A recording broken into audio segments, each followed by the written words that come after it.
Deontay. All right, hello everyone, and welcome to the 4th episode of The Queendom with me, Deontay, also known as Queen D on all social media platforms.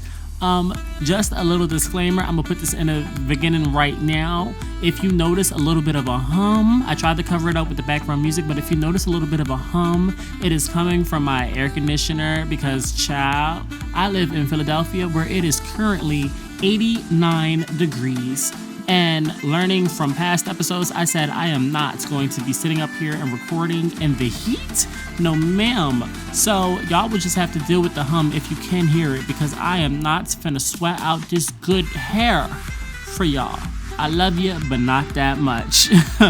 Anyway, it is the beginning of Pride Month. It is currently June 4th at the time of me recording this. So, we're about 4 days into it at this point. But it is Pride Month. It's still the beginning. It's the first week.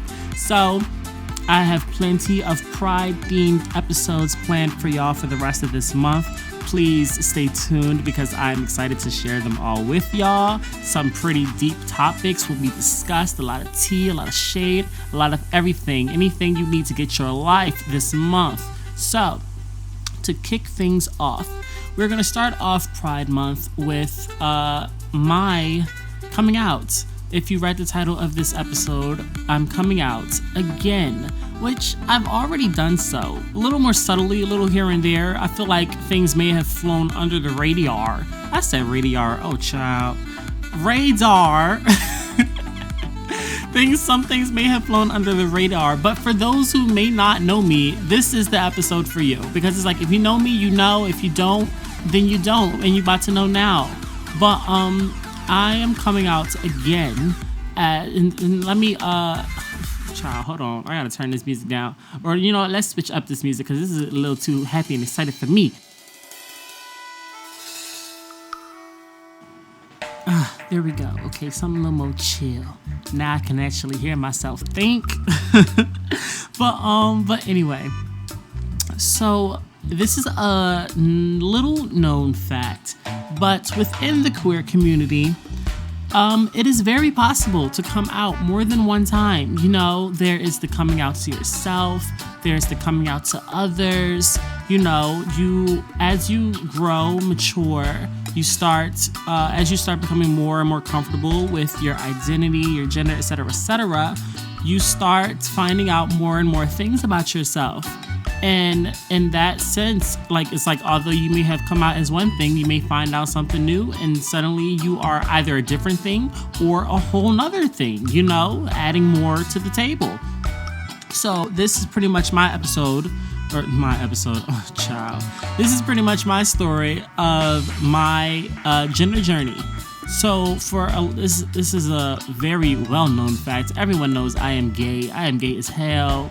Okay, if you could not tell by the vernacular, the tone of my voice, if you could not tell by the freaking picture on the cover, it is very clear that I am homosexual. All right? Oh, big shocker. But what a lot of people may not know is that I am also gender non-conforming. Now, that may mean a lot of different things to a lot of different people who identify with the same term. Gender non-conforming, gender non-binary, gender fluid, oftentimes are grouped together as one and the same, even though they have very slight differences in definitions. But for me, gender non-conforming, to put it simply, I do not conform to the societal norms of what specific genders should and should not be. I don't conform to the binary, which in binary that's 2, 1 and 2, male or female. I don't fuck with that. I like being whatever I want. Sometimes, it's very, very rare, but sometimes I present more masculine, usually when I'm in the house or if I'm just going to the little corner store real quick. But sometimes I present more masculine, but most times, more than others, I present very feminine. And presenting feminine, meaning I wear makeup, which is often seen as a very girly thing, like only women are supposed to do that. Although there are very many beauty boys coming into the industry, thank y'all. But yes, I wear makeup very often. Oftentimes, the majority of my wardrobe is female clothing, especially the jeans, because man jeans do not fit me very well. I have very long, skinny legs. I like to show off my feminine figure, and male jeans do nothing for that. So yes, I do wear female jeans, although the pockets are terrible.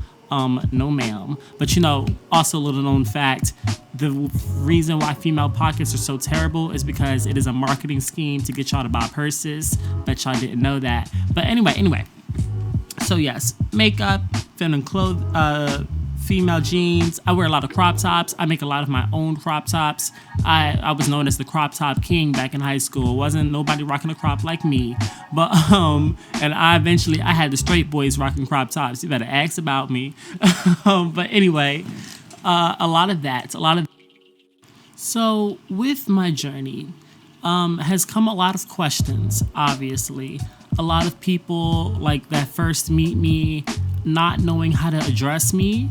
And when I did start presenting more feminine, a lot of people that had even known me for years started questioning my gender identity. They started questioning whether or not I was suddenly becoming trans, if I was suddenly transitioning and things like that.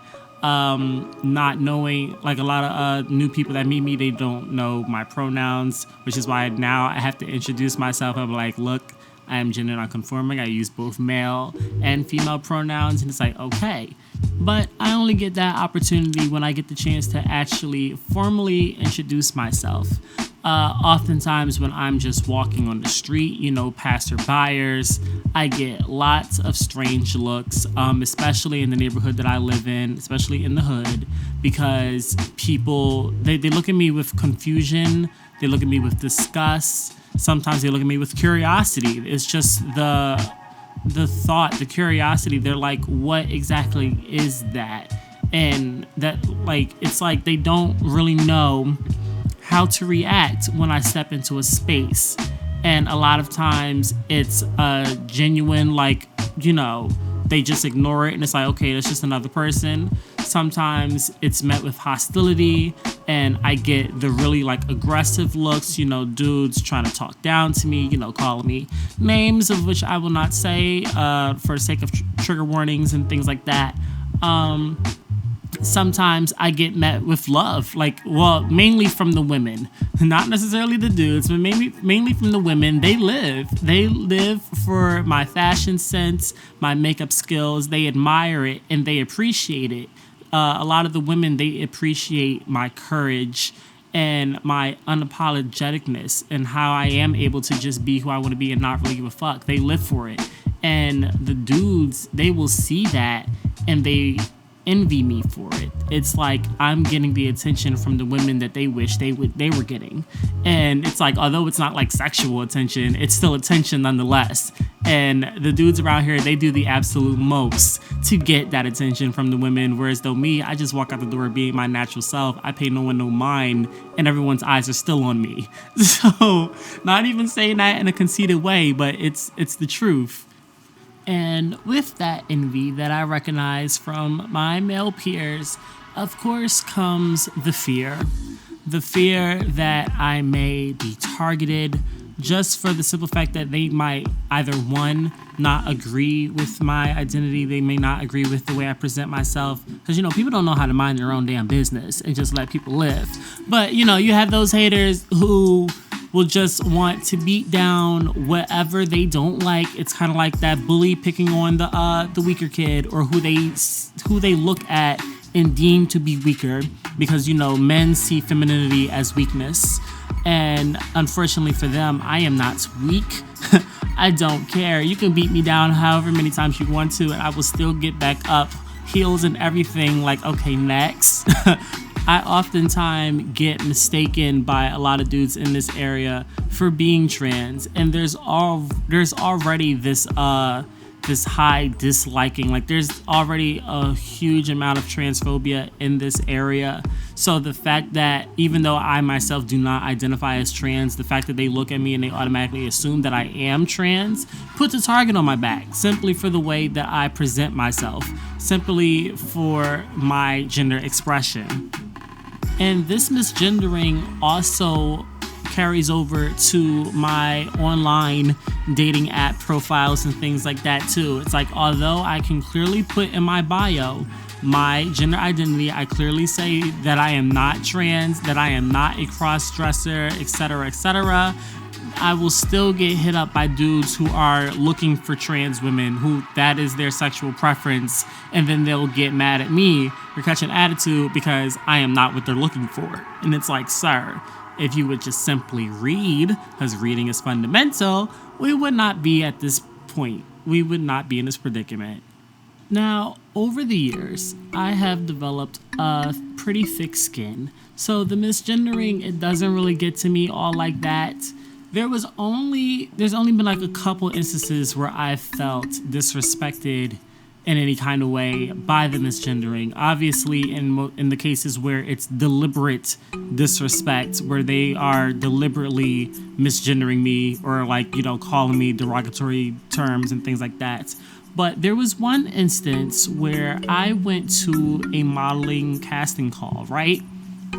And on the paper, I put my name down, and on the part where it asks for gender, I'm pretty sure, I can't remember if I put G and C or if I put male and female, but I put down something pretty much saying that I use both male and female pronouns.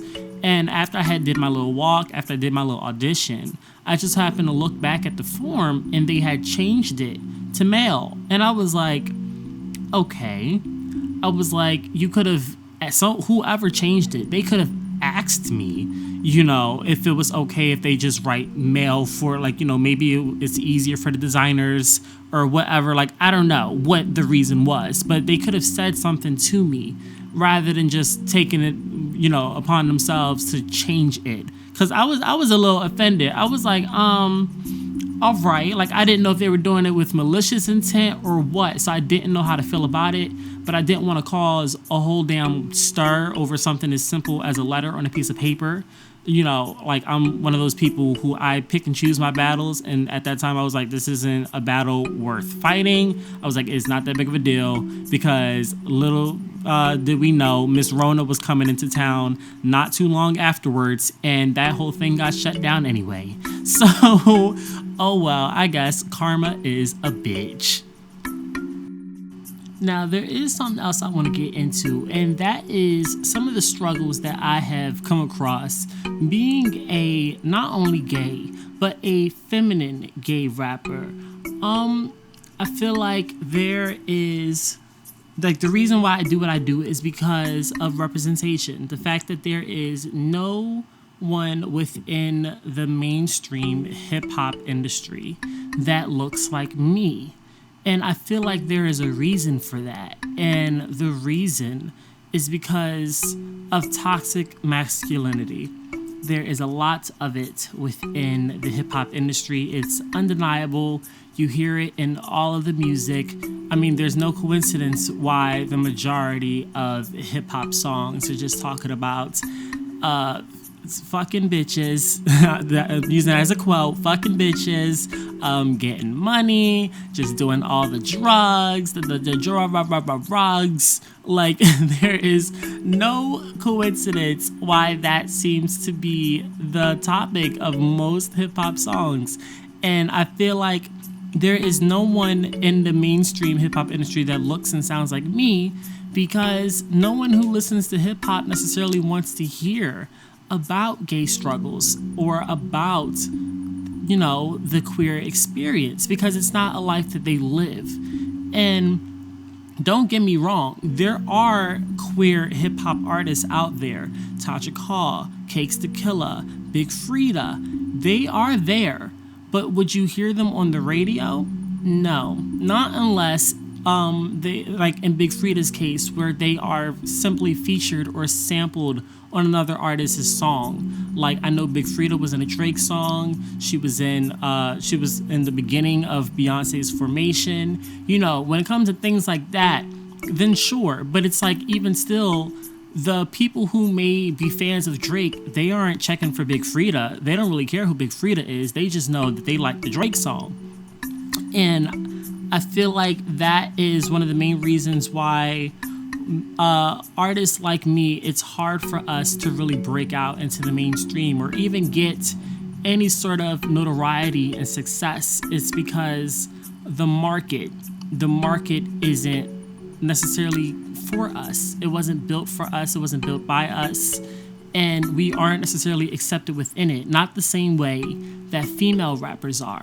Like, I feel like even though the female rappers may be rapping about some of the same things we do, keyword some of the same things we do, they get more recognition because the men like to look at them. The men like the fantasy of being able to either get with them or the idea that they could get someone like them, you know?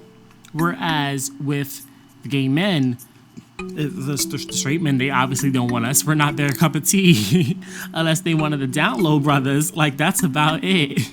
And oftentimes I get asked like, oh, why don't you do like more open mics? Or why don't you try to perform here and apply for this and do that? And it's because I know my audience. I know my market. I mentioned in the first episode, I minor in music business. So I know how the industry works to an extent. And I know enough to know that people, the genre of music that I make doesn't necessarily appeal to everyone. And I've called my genre hip house because it's a combination of hip hop and house music, you know, mixing the black experience with the queer experience. And sure, the gays may live for it, but they live for it because they can actually relate to it. It's someone like them, looks like them, speaking about things that they go through. Whereas the heteros, you know, the people who are the main demographic for hip hop music, they don't always live for it because the subject matter isn't necessarily something that they can relate to or they can get down to. And like I said, most people like to make the argument, well, like, you know, female rappers, they, you know, some dudes still listen to them. And like I said, it's because they find that attractive. There is something there for them. It's like, even if they don't listen to it, then their girlfriends listen to it or their daughters listen to it. You know, it's being heard either way. I feel like internalized homophobia also plays a huge factor. Not even just internalized, like homophobia in general. Okay, let's just put that out there. The hip hop industry is very homophobic on the low. Even your favorite rappers have said some homophobic ass shit, and no one cancels them because they're so great and da da da da. But anyway, internalized homophobia and that whole gay by association mindset.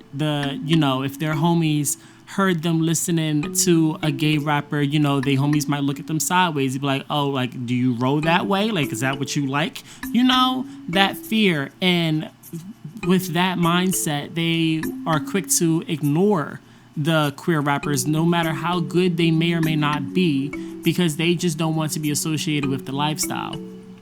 Now, circling back around to the female artists, like I've considered writing for female artists. It's something that I definitely would not oppose, but I feel like it's a little unfair for me to have to write for someone else in order to be heard. It's a little unfair for my words to have to come from someone else's voice just because the people listening to them don't want to see my face. You know?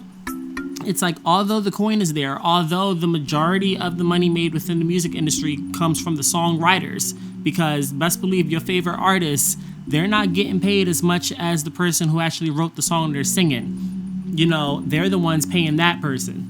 But although there is more money in it, I feel like because I don't necessarily do it for money, that's why it's so hard for me to kind of sit back and just be like, fuck it, and just write for other people, because that's not what I'm doing it for. I'm doing it to use my voice, and I want my voice to come from my own mouth, not someone else's.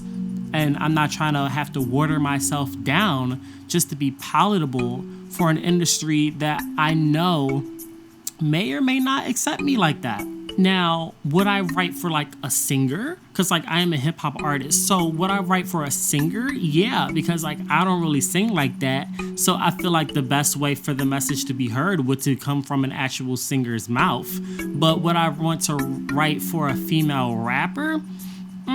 Although I know it would be fire, I can't. Like I cannot do that without feeling like some sort of a sellout, without feeling like I have given up and I said, you know what, you win. That's just how I feel. Now, speaking of sellouts, I am going to get into my thoughts and opinions of the artist known as Lil Nas X. Now, for clarification, I am not necessarily calling Lil Nas X a sellout, but the methods, the way his rise to fame went, I don't know, just a little questionable in my eyes, and I'm gonna break it all down, okay? So, let me also preface, whatever the word. This is my opinion. This is my opinion. Anyway, I feel like Lil Nas X did exactly what I don't want to do, or what I can't do at this particular time. Like I can't. And what I mean is Lil Nas, he played the game smart. I can say that. I respect him for the fact that he played the game smart, because that's what the music industry is. It is a game. And what he did was he concealed his true identity until after the fact. He concealed it until after he had already gotten the numbers and the praise and the recognition and the respect from his peers within the hip hop industry, before finally coming out and showing his true colors. And that, unfortunately, is the only way that, in my opinion, that queer artists can really make it within the mainstream industry, is by concealing who they are until they have gotten their foot fully in the door, to the point where no one can check them anymore. At this point, there is no denying Lil Nas X. There is no not playing him on radio and things like that, because everyone who may have been homophobic in their little personal lives, who may have not have wanted to play queer artists on the radio, at this point they've already done it. And there is already other people doing it. So it's like if they don't, it easily shows their true colors. And, people don't want to be exposed for being homophobic. Like, you just don't want to. Not in today's PC world. And it's like, now that Lil Nas has publicly came out, he's like now really out there. Like, with his wardrobe and like everything. Like, he is really open, out, and proud, the way artists like me already are from the jump. And it's like artists like me who are already open, out, and proud with our sexualities, our gender identities, etc., we can't really do that, because our image isn't, or at least in the eyes of those people in the white suits, and not white suits, but the white folks in the suits, the people running these industries, in their eyes, our demographic isn't as marketable as the larger demographic. In their eyes, we only appeal to one certain market. We only appeal to a niche demographic, and they feel as though there's more money in those who appeal to a wider audience. But Lil Nas has proved that you can appeal to multiple, you can appeal to that larger audience and still be your out and proud queer self. It just takes different methods to get there. And I feel like my problem isn't necessarily with Lil Nas himself. It's just with the way the industry is set up. That's why I said I respect him for playing the game smart, but it's like, I know that if he had already been out, he would not be where he is today. Let's just say that. If he was already out, he would not be as big as he is. Now, with that being said, I want to circle back to this idea of public support versus more behind the scenes support. Now, what I mean by that, since I've started doing music, like, a little more seriously, I have noticed that there are people who will show me support, to my face, quote unquote, behind the scenes, give me feedback, advice, help me with the music, things like that. But then as far as publicly, as far as promoting it, sharing it, actually listening to it at the least, that isn't done or seen. And sometimes, like, I question why. And it's like, you can't make anyone do anything. But it's like when you see them show that kind of support for their other friends who are artists, their peers, you see them constantly posting the songs on their stories, or you see them constantly post little like dance videos and things like that. You see it constantly for the others, but you don't see it for you. You start to question why. Like, why is that? It's like you start questioning yourself too. It's like, is the music just not good? But then it's like, if they're your friend, like, they would tell you if it's not good. It's like, if it's not good, then why would they tell you that it was good in the first place? It's just kind of like, what? It's very confusing and very conflicting, and it's a little discouraging. But at the same time, it's kind of like, oh, well, like, I'm going to continue to do what I do regardless of who shows support to it or not. It's the fact that I like doing it. I enjoy making the music that I make. If you don't like it, oh, well. If you do, then good for me. That's one more play on the song.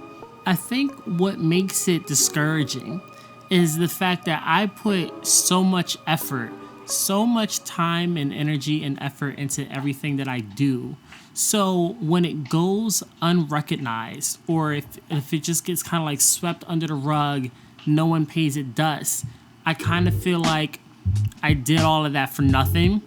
It's like, although I enjoy doing it, there's other things that I could be doing. So when I put a lot of time and effort into something and like no one pays any sort of attention to it, it's like, okay, what the hell did I waste all that time doing that for? It's like, for example, like with my shows, like anyone who has ever seen me perform knows that I put on a show. Yes, I'm going to gas myself up here because I know I can put my money where my mouth is. Y'all know I will put on a show, full on choreography and everything. If I can get backup dancers, I will have backup dancers. If not, I will put on a one-woman show, and it will probably be the best damn performance on the lineup.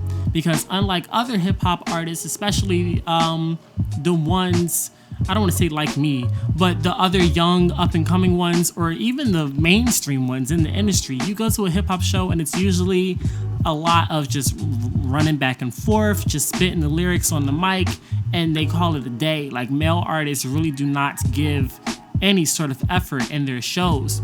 They might have their friends up on the stage, or they'll just have like a bunch of like backup dancers, usually female. They'll have a bunch of female backup dancers just twerking behind them, and they call that a show.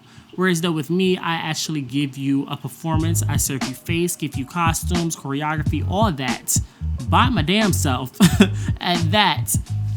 So going through all of that work and effort just for the ones that you actually care about, or the ones who have shown you support behind the scenes, for them to not show up and show that support publicly, it's a little like, okay, damn. All right, sis. Okay. But that's just how I feel. But anyways, this is a coming out episode. So circling back around to that idea, I want to talk about another aspect of my sexuality that I've recently, discovered about myself, come to terms with, whatever, however you want to spin it. But I've recently realized that I am just a tad bit, or maybe completely, I'm not all too sure just yet, but definitely somewhere on the spectrum of demisexual.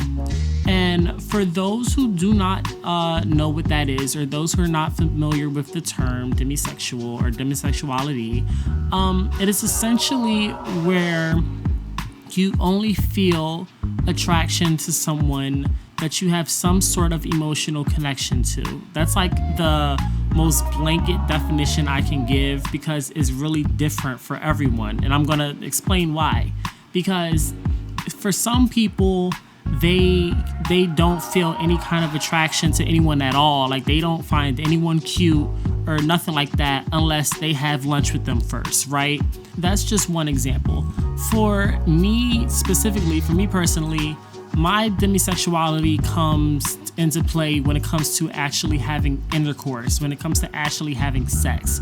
It's like, I can find someone attractive, like, obviously, like, there are so many cute people I have come across, and it's like, I can find them attractive to the point where I have no problem, kissing them, making out with them, even like oral sex and stuff like that. But when it comes to actually having sex, like the penetration part, that's where things kind of stop for me. It's like, I cannot do that with someone unless I vibe with them. I have to have some sort of connection with them in order for that to work, because other than that, it won't. I close up and there is nothing going inside of anything. It's not happening. Like, I tell people all the time when I first meet them, like, if I don't fuck with you, then I can't fuck with you. Like, that's the simplest way that I can explain it to people. And it always comes, it's usually a barrier on like dating apps and things like that, because we live in, or speaking for the queer community, or from my experience, because I don't want to speak for everybody, but it's a very known fact that we live in a hookup culture. Everyone is just trying to bust a nut and keep pushing, whereas though I'm not the kind of person. That's not my gig. I'm not here for that. I have better things to do with my time.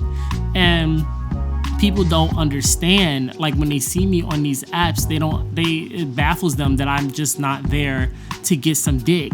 Like, I'm like, I could care less about your dick. I don't care how big it is. I don't care how good your stroke game is. I don't care how much money you got. I do not care about all of that. I'm not fucking you if I don't know who the hell you is. If I look at you as a stranger, no. Like, if I consider you a stranger, like, it's not happening. And dudes get so upset. And I'm just like, look, that's just how I am. That's the way it is. I've even had, like, some of my friends call me out on it, like, because I'm not even gonna lie, I have had my bodies, my bodies in the past. I've had my hoe phase. But, through all of those experiences, through of those multiple bodies and things, that is how I came into, learning what I like.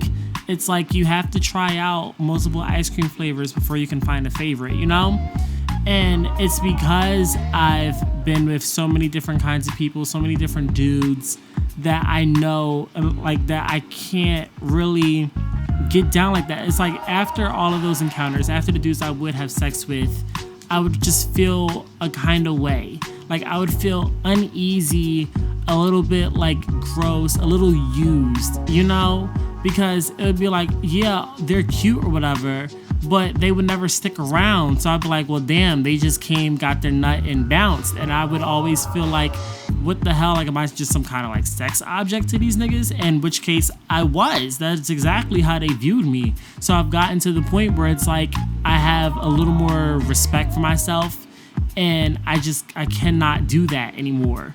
And it's gotten to the point where I've kind of blocked out those sexual urges, those desires, and I've moved past it. It's like, I can't put any time and energy into someone who's not putting that same time and energy into me. And that's how I've gotten to the point where I am now. It took a lot of duds, still sorting through the duds, but it's like, now the duds don't make it into my space anymore. It's like, I can counter the duds before they get anywhere near me. And yeah, that's pretty much been that journey. Alright, y'all, so that pretty much concludes the end of this video. Lord Jesus.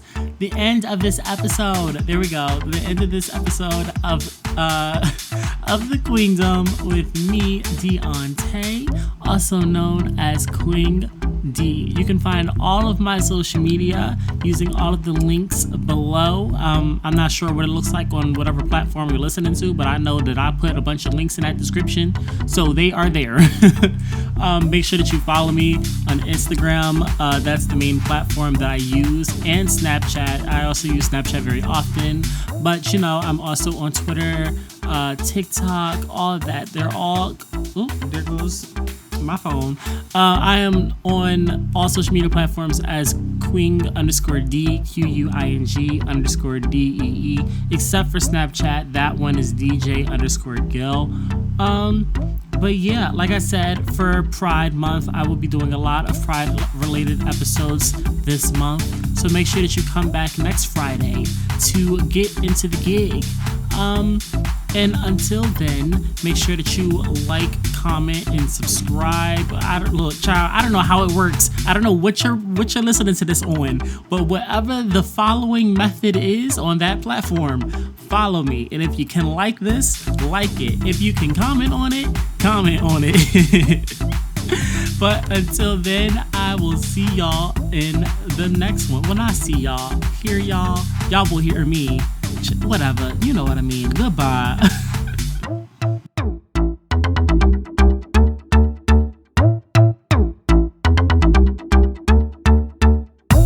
Go strut down the runway, turn looks every damn day. Pay attention when I say, bitch, I'm Beyonce. You know that I'm gon' slay. Still young like a baby. Upload and you hit play. Cause bitch, I'm Beyonce. Bitch, I'm Beyonce.